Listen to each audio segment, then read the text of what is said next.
أن صحابيا اسمه عبد الله بن مغفل رضي الله عنه كان إذا جلس عند النبي صلى الله عليه وسلم ظهر على وجهه حزن وكآبة، حزن عظيم وكآبة عظيمة، فسأله النبي صلى الله عليه وسلم عن سبب حزنه ذلك الذي لا ينقطع أبدا.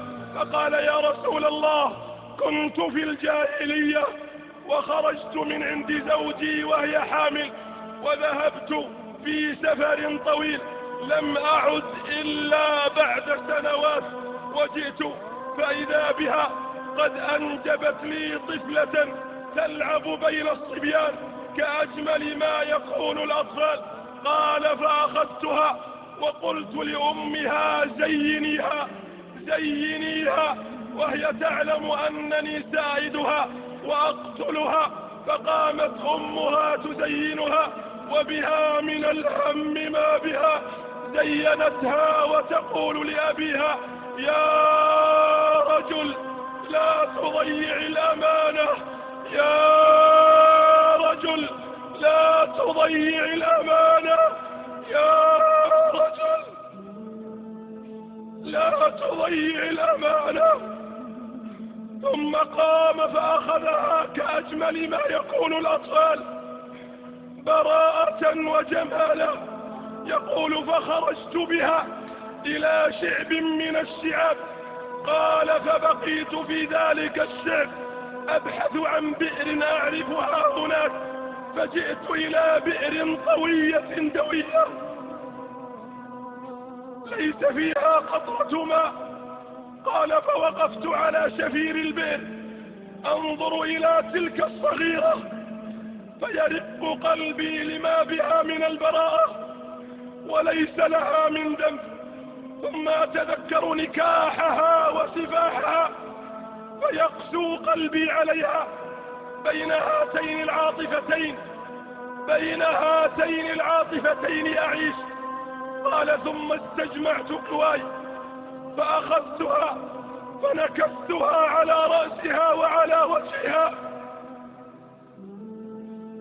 قال: نكستها على وجهها في وسط تلك البئر. قال: وبقيت أنتظر هل ماتت، وإذا بالبنت تقول، وإذا بها تقول: يا أبتاه ضيعت الأمانة،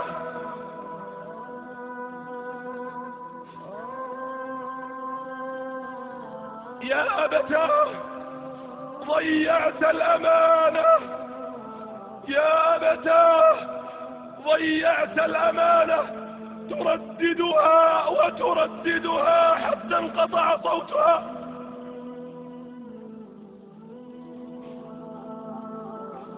فوالله يا رسول الله ما ذكرت تلك الحادثة إلا علاني الهم والحزن، وتمنيت أن لو كنت نسيا منسيا لو كان ذلك بالإسلام. ثم نظر إلى النبي صلى الله عليه وسلم، نظر إلى الرحيم، فإذا دموعه تهراق على لحيته.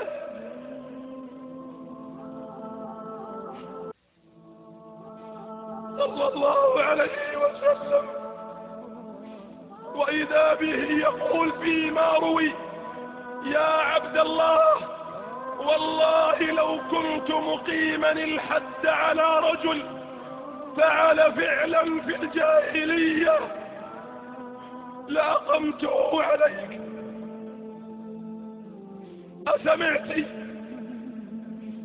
أسمعت يا ابنة الإسلام؟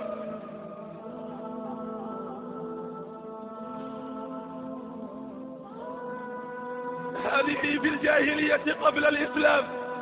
أما نحن اليوم نشكو من جاهلية هذا القرن، إذ وئدت المرأة وأدا أشد من وأد الجاهلية، فالموءودة في الجاهلية في الجنة كما أخبر بذلك النبي صلى الله عليه وسلم. أما الموءودة في هذا القرن فهي التي وأدت نفسها وباعت عفتها وهدرت حياءها.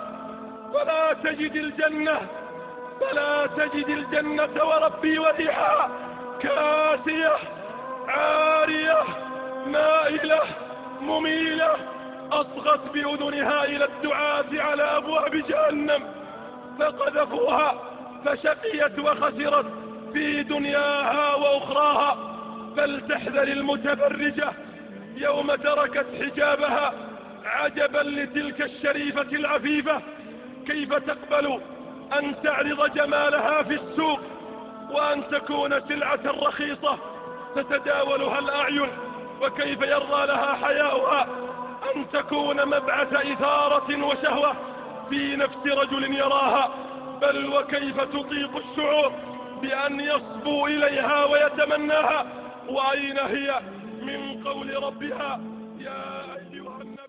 يا أيها النبي قل لأزواجك وبناتك ونساء المؤمنين يدنين عليهن من جلابيبهن ذلك أدنى أن يعرفن فلا يؤذين وكان الله غفورا رحيما.